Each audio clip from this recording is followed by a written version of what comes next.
स्पष्ट रूप से नई शादी किए पति के बिल्कुल पास ही थी, परंतु यातनाएं सह रही औरत केवल निराश होकर उसकी ओर देख पा रही थी। इस दौरान एलियन दैत्य उसके शरीर पर किसी भयानक प्रयोग को अंजाम दे रहा था। उसी समय हाथ पांव बंधे हुए उसका पति भी गुस्से से कांप उठा, लेकिन वह केवल अपनी आंखों के सामने दैत्य को पत्नी के अंदरूनी अंग निकालते हुए देखता रहा। एक दर्दनाक चीख के साथ वह औरत हमेशा के लिए मौत के आगोश में समा गई। मगर अभी गम मनाने का मौका भी नहीं मिला था कि एलियन दैत्य बड़े बड़े कदमों से बॉन्ड के पास आ पहुंचा। उसने धातु का कंगन, मेटल ब्रेसलेट उतार कर एक तरफ रख दिया और फिर लेजर तलवार उठाकर सीधे बॉन्ड की किडनी पर वार करने की तैयारी कर ली। हड्डी तोड़ने वाला दर्द बॉन्ड के अंदर एक अजब जीवित रहने की चाह जगाता है। उसने पूरी ताकत से संघर्ष करते हुए दैत्य के चेहरे पर वार कर दिया। चेहरा कटते ही एलियन पीड़ा से चीख उठा। मौका पाते ही बॉन्ड लड़खड़ाता हुआ उठ बैठा और अनजाने में उस धातु वाले ब्रेसलेट को अपने हाथ पर पहन लिया। यह देख एलियन बौखला उठा, उसके दांत पीसने लगे। बॉन्ड बिना कुछ सोचे समझे लहूलुहान शरीर घसीटते हुए वहां से बाहर निकल भागा। जीवन मृत्यु के बीच वह किसी तरह प्रयोगशाला से भाग निकला, लेकिन बाहर निकलते ही आंखें चौंधिया देने वाली रोशनी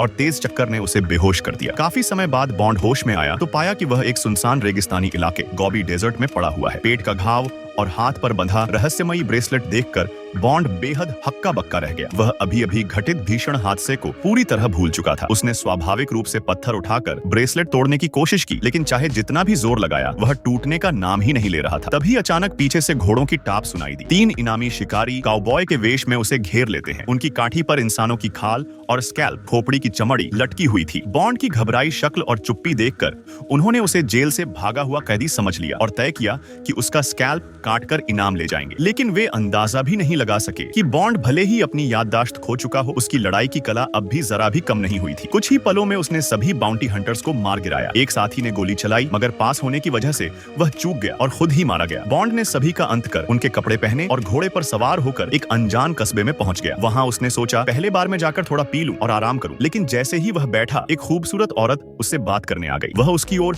गहरी दिलचस्पी से देख रही थी। जैसे ही दोनों बातचीत आगे बढ़ाने वाले थे, कस्बे की पुलिस बार में घुस आई और बिना पूछे बॉन्ड को पकड़ लिया। बॉन्ड ने बार बार समझाया कि वह अपराधी नहीं है, मगर पुलिस बिना सुने उसे घसीट कर ले गई। मजबूरी में उसने पुलिस चीफ पर हमला कर दिया, लेकिन उसी औरत ने जिसने पहले उससे बात की थी धोखा देकर उसे गिरा दिया। थाने ले जाकर बॉन्ड को पता चला कि उस पर कई गंभीर आरोप हैं। इतने बड़े अपराध कि कस्बे का पुलिस चीफ भी कुछ नहीं कर सकता। उसे सीधे फेडरल कोर्ट भेजा जाना था। रातों रात उसे एक बदमाश कैदी के साथ जेल गाड़ी प्रिजन कार्ट में बिठाकर रवाना कर दिया गया, मगर रास्ते में घोड़ों पर सवार एक टोली ने उनका रास्ता रोक लिया। इसका मुखिया वही बदमाश कैदी का पिता कर्नल जोन्स था। वह इस इलाके का बड़ा दबंग था। उसके गुंडे कस्बे की पुलिस से भी ज्यादा थे। फिर भी पुलिस चीफ ने हार नहीं मानी और उस बदमाश बेटे को छोड़ने से इनकार कर दिया। दोनों पक्ष भिड़ने ही वाले थे कि अचानक आसमान में एक तेज रोशनी दिखी। वह बेहद तेज गति से कस्बे की ओर बढ़ रही थी। बॉन्ड के ब्रेसलेट से अजीब रोशनी निकलने लगी, मानो कोई उसे सक्रिय कर रहा हो। लोग कुछ समझ पाते उससे पहले ही यूएफओ कस्बे के ऊपर आ गया। नीली किरणें नीचे गिरने लगी और पूरी गली आग में जल उठी। लोग चीखते भागते रहे, लेकिन यूएफओ रस्सियों से इंसानों को पकड़ पकड़ कर ऊपर खींचने लगा। औरतें, बच्चे, बूढ़े, कोई नहीं बच पाया। खतरे की घड़ी में बॉन्ड ने कहा कि उसके पास कोई उपाय है। उसने ब्रेसलेट उठाकर कोशिश की और अचानक ब्रेसलेट बदल गया। उसमें से एक अजीब ऊर्जा निकली जो दीवार तक को भेद सकती थी। बॉन्ड ने उसकी शक्ति का प्रयोग कर जेल गाड़ी तोड़ डाली और आजाद हो गया। अब वह सीधे यूएफओ की ओर मुड़ा और हमला कर दिया। एक वार से यूएफओ चूर चूर होकर जमीन पर गिर पड़ा। कस्बे वाले डरते डरते जहाज के पास पहुंचे। उसकी बनावट इतनी विचित्र थी कि कर्नल जोन्स जैसा अनुभवी इंसान भी हैरान था। तभी अचानक पास के घर से चीख सुनाई दी। सब हथियार लेकर दौड़े, लेकिन तब तक एलियन भाग चुका था। केवल बड़ा सा पंजा निशान और हरा सा खून रह गया। इस हमले में कस्बे के अधिकतर लोग एलियंस द्वारा पकड़ लिए गए। अपने परिवार को बचाने के लिए सभी लोग मिलकर पीछा करने निकले, लेकिन बॉन्ड अलग थलग पड़ा रहा। वह अपनी अधूरी यादों के सहारे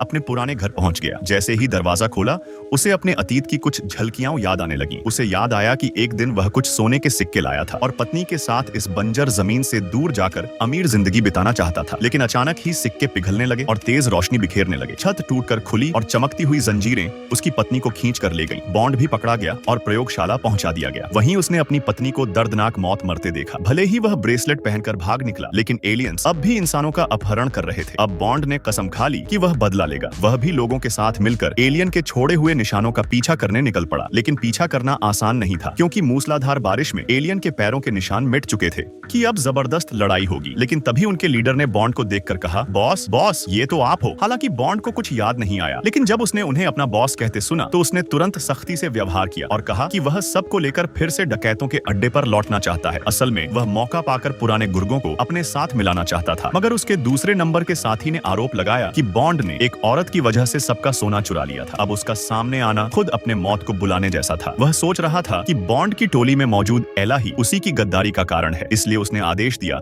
कि उसे तुरंत मार दिया जाए। बॉन्ड अपनी सच्चाई समझा नहीं पाया। मजबूरी में उसने ब्रेसलेट की शक्ति का इस्तेमाल किया और सबके सामने उस गद्दार साथी को मार गिराया। इससे बाकी डकैत डर गए और बॉन्ड फिर से उनका मुखिया बन गया। डकैतों को साथ लेकर बॉन्ड ने काफिला बढ़ाया, लेकिन जल्द ही फिर से इंसानों का शिकार करने वाला यूएफओ सामने आ गया। एलियन की उच्च तकनीक के सामने उनके हथियार बिल्कुल बेअसर साबित हुए। केवल बॉन्ड का ब्रेसलेट ही कभी-कभी स्थिति बदल देता। बाकी लोग तो सिर्फ छुपने और भागने की कोशिश करते रहे। फिर भी कई लोग उन लोहे की जंजीरों से पकड़ लिए गए, यहाँ तक कि बॉन्ड की साथी एला भी पकड़ ली गई। बॉन्ड ने बिना हिचकिचाए घोड़ा दौड़ाकर यूएफओ का पीछा किया। किसी तरह वह चट्टान से कूदकर उड़ते जहाज पर चढ़ने में कामयाब रहा। जब यूएफओ नदी के ऊपर से गुजरा, बॉन्ड ने ब्रेसलेट का इस्तेमाल कर एला के साथ पानी में छलांग लगा दी। पानी ने दोनों की जान बचा ली, लेकिन सांस लेने का वक्त भी नहीं मिला था कि एलियन पायलट पानी से निकलकर उन पर हमला कर बैठा। एला को उसने हवा में पटक दिया। बॉन्ड ने गोली मारकर उस दैत्य को तो मार गिराया, मगर गंभीर चोट की वजह से एला अब बच नहीं सकी। जब बॉन्ड उसे गोद में उठाकर बाकी साथियों के पास लौटा तो सभी पर गहरा दुख छा गया। एला की मौत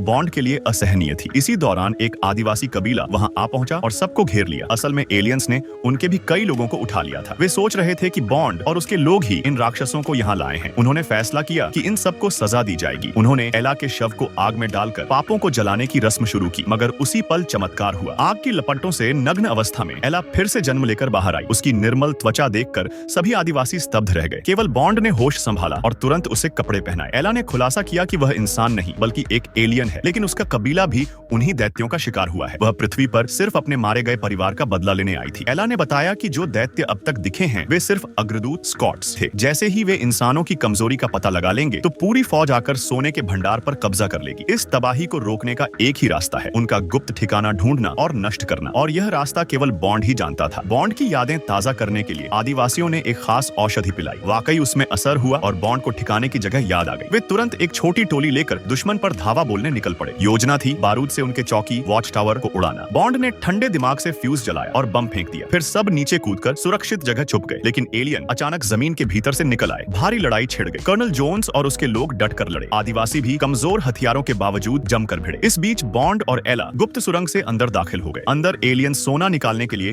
काली तकनीक का इस्तेमाल कर रहे थे। उन्होंने आगे बढ़कर उन सभी इंसानों को ढूंढ निकाला जो पहले अपहरण कर लाए गए थे। वे लोग किसी चमकती चीज को घूर रहे थे और मानो उनकी आत्मा छीन ली गई हो। बॉन्ड ने भी जब उस रोशनी की ओर देखा तो तुरंत बेहोश हो गया, लेकिन एला ने तुरंत गोली मारकर उस वस्तु को तोड़ डाला। कैदी इंसान धीरे धीरे होश में आने लगे, लेकिन तभी बेस के अंदर एलियन की भयानक चीख गूंज उठी। असंख्य राक्षस झुंड बनाकर दौड़ पड़े। बॉन्ड ने ब्रेसलेट की शक्ति से रास्ता रोका और सब इंसानों को बाहर निकाल दिया, मगर एला रुक गई। वह बेस को पूरी तरह नष्ट करना चाहती थी। असल में उसका इरादा ब्रेसलेट लेकर खुद को बलिदान कर देना था। बॉन्ड को तब समझ आया जब एला ने लोहे के दरवाजे बंद कर दिए। वह अंदर अकेली रह गई। बॉन्ड बुरी तरह से चीखता रहा, लेकिन अब देर हो चुकी थी। उधर बेस के मुख्य वैज्ञानिक, जिसका चेहरा बॉन्ड ने पहले जला दिया था, फिर से उसके सामने आ गया। उसकी आंखों में सिर्फ बदले की आग थी। उसने बॉन्ड को पकड़कर ऑन ऑपरेशन टेबल पर बांध दिया और लेजर चाकू उठाया, लेकिन तभी कर्नल जोन्स आ पहुंचा और गोलीबारी की। बॉन्ड ने मौका पाकर अपने हथियार से उस वैज्ञानिक को मार गिराया। सोने की भट्टी फट पड़ी और पिघला हुआ सोना उस राक्षस को निगल गया। पूरा बेस हिलने लगा। बॉन्ड और जोन्स जैसे तैसे भाग निकले, लेकिन तभी उन्होंने देखा कि यह पूरा बेस